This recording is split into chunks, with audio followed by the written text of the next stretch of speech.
Sunan Kalijaga membudayakan 2 kali bada, yaitu bada lebaran dan bada kupat, yang dimulai seminggu sesudah lebaran. Arti kata ketupat dalam filosofi Jawa, ketupat memiliki makna khusus. Ketupat atau kupat merupakan kependekan dari ngaku lepat dan laku papat. Ngaku lepat artinya mengakui kesalahan, laku papat artinya 4 tindakan. Ngaku lepat, tradisi sungkeman menjadi implementasi ngaku lepat, mengakui kesalahan bagi orang Jawa.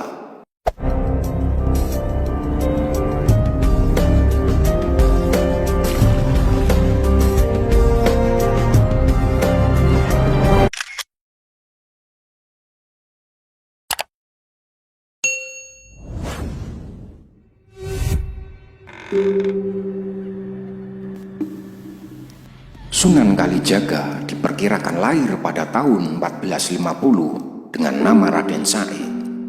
Beliau adalah putra Adipati Tuban yang bernama Tumenggung Wilwatikta atau Raden Saur. Nama lain Sunan Kalijaga antara lain Lokajaya, Syekh Malaya, Pangeran Tuban, dan Raden Abdul Rahman. Berdasarkan satu versi masyarakat Cirebon, nama Kalijaga berasal dari desa Kalijaga di Cirebon. Pada saat Sunan Kalijaga berdiam di sana, beliau berendam di Sungai Kali atau Jaga Kali. Dalam dakwah beliau punya pola yang sama dengan Sunan Bonang. Paham keagamaannya cenderung sulfistik, berbasis salaf, bukan sufi, panteistik, pemujaan semata. Beliau juga memilih kesenian dan kebudayaan sebagai sarana untuk berdakwah. Beliau sangat toleran pada budaya lokal. Beliau berpendapat bahwa masyarakat akan menjauh jika diserang pendiriannya, maka mereka harus didekati secara bertahap.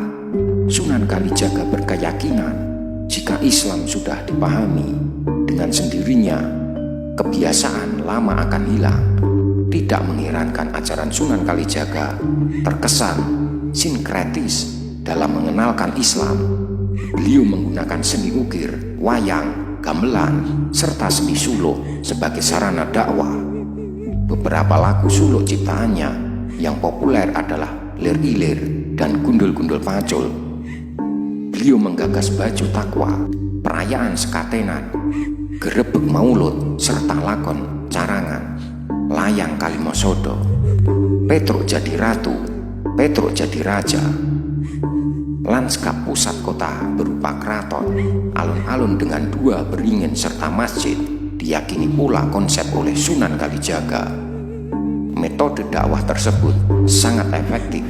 Sebagian besar adipati di Jawa memeluk Islam, diantaranya Adipati Pandanaran, Kartasura, Kebumen, Banyumas, serta Pajang. Adalah Sunan Kalijaga yang pertama kali memperkenalkan ketupat pada masyarakat Jawa.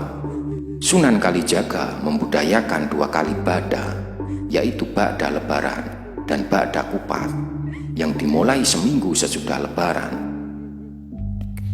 Arti kata ketupat dalam filosofi Jawa, ketupat memiliki makna khusus.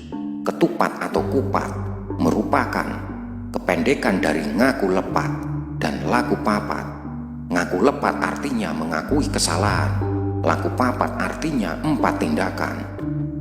Ngaku lepat, tradisi sungkeman menjadi implementasi ngaku lepat, mengakui kesalahan bagi orang Jawa. Sungkeman mengajarkan pentingnya menghormati orang tua, bersikap rendah hati, memohon keikhlasan dan ampunan dari orang lain.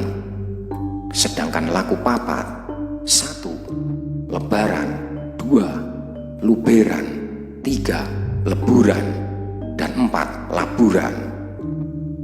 Lebaran sudah usai, menandakan berakhirnya waktu puasa. Luberan, meluber atau melimpah ajakan bersedekah untuk kaum miskin, pengeluaran zakat fitrah.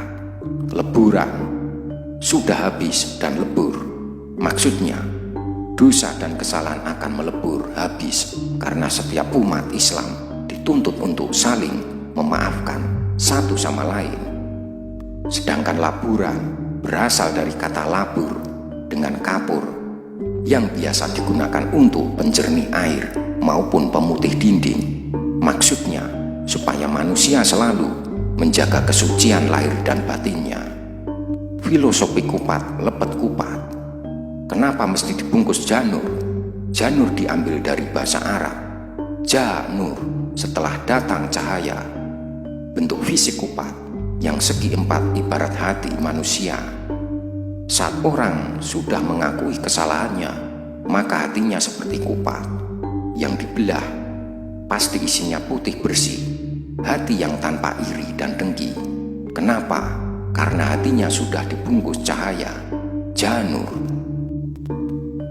Lepet, lepet silep kang rapet, mangga dipun silep ingkang rapet. Mari kita kubur atau tutup yang rapat. Jadi setelah ngaku lepat, meminta maaf, menutup kesalahan yang sudah dimaafkan, jangan diulang lagi, agar persaudaraan semakin erat seperti lengketnya ketan dalam lepet. Betapa besar peran para wali dalam memperkenalkan agama Islam. Umat muslim sudah seharusnya memuliakan budaya atau ajaran yang telah disampaikan para wali di Indonesia ini. Inilah cikal bakal munculnya kalimat mohon maaf lahir dan batin di saat Idul Fitri, serta lahirnya tradisi halal bihalal di Indonesia. Terima kasih. Rahayu, rahayu, rahayu sagung dumadi.